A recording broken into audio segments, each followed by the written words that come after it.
Kia ora, Chris Parkin here, and this is a quick tutorial for abetterrouteplanner.com. It's generally pretty self-explanatory, but there are a couple of tricks and tips that you do want to be aware of.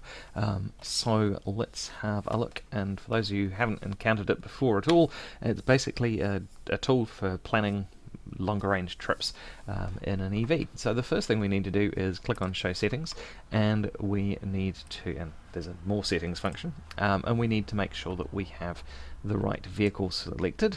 So in this case, the person that I'm doing this for has a 30 kilowatt hour Leaf, and I believe you have 15% battery degradation, so we'll leave that as this.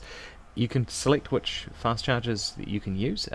Obviously with a Leaf we're only after the CHAdeMO. We could do level 2, but I've not generally found a Better Route Planner to be fantastic in terms of knowing where these are, and I'll go into a better program to do that. And generally you only use these as destination chargers, so if you're planning somewhere to spend the end of the day and charge up overnight. Changing headwinds and dry road or wet road conditions does make a difference. So if you know what the weather forecast is, then changing that over can make can just build in a bit of buffer there, and that is very much useful.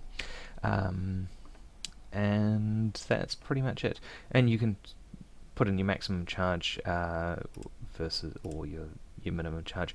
Max charge actually is better off to set as 97%, because if you are going to be using a Leaf, that tends to be the cut-off point, particularly for a ChargeNet charger. So a couple of things to do there. We'll just hide those settings so that they're there but out the way, and we'll go and plug in Lower Hutt to Masterton, and you can either, if you've pre-typed stuff in, it'll bring that up again, or you can just type it in and things will come up.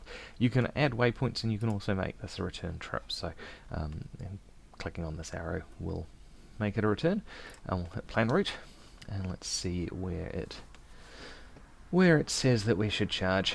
And surprise, surprise, it says that you can get to Masterton without a problem. So if you're leaving the house at 95%, you'll get to Masterton with 26% to spare.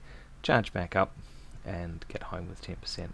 You can go and add extra charges, so if we want to, say, top up at Featherstone, you can add it as a waypoint, and then you will need to plan route again and just check that the Featherstone supercharger has gone in the right place. Sometimes it can be drop in and go after your final destination, or do some really weird things.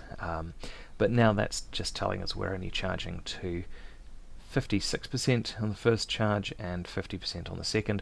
The advantage of that is using the lower end of your battery range, the charges faster, and therefore it's a little bit cheaper. And also it means that if say Masterton's busy, then you may, and people are waiting, you may just choose to only grab what you need and then head off. Now, I mentioned about other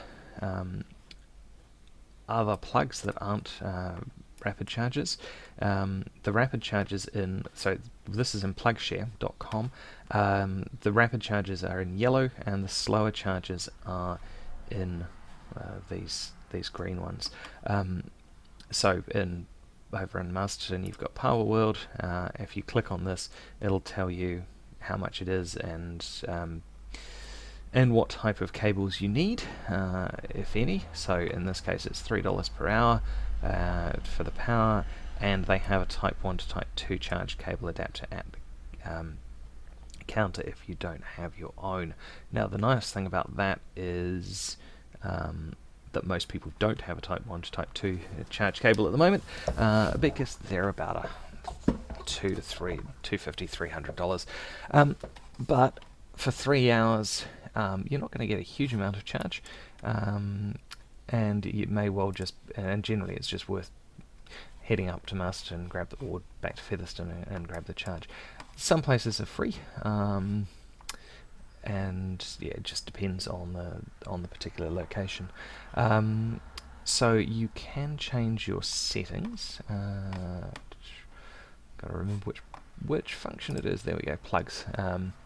So you can turn these off. You can turn off the superchargers. You can turn off the CCS. We can leave the CHAdeMO on because we know we need that one. And turn the Tesla off. Turn the Tesla off. I don't have a cable for Type 2, so I'll turn that one off. Don't have a 3-phase, don't have a caravan mains, don't have a commando, and I've only got the wall plug if I take it. So that now will just show up the chargers that I've actually got available for me personally. Obviously that will depend on, for different people that will be different. So Stonehenge Aotearoa is showing up, and it's just a standard wall pin, and there's no extra charge. So if you're there going and doing some astronomy, you can plug in, charge up, and have a bit more juice to potentially get you the whole way back home. So yeah, that's probably the most useful tool, or most useful two tools there. The plug share is quite useful because it does come up with things like the store, which is, if you're heading south, actually with a 30 kilowatt hour leaf this isn't an issue, but with my 24 kilowatt hour leaf going from Ward to Kaikoura is just a little bit tight, so if I stop for 10 minutes at the store and plug in, it's probably going to save me a little bit of stress with the particular EV that I've got. And then you can save your plans, you can save your routes. There's a nighttime mode, there's different.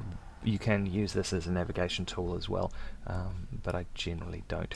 I still use Google Maps because I prefer it, and I don't mind jumping between navigational tools, but I do grab a screenshot of this on my cell phone if I'm not running offline, or just so that I don't have to worry about if the cell phone connection goes down. So hopefully that's useful for you. Catch you later. Bye.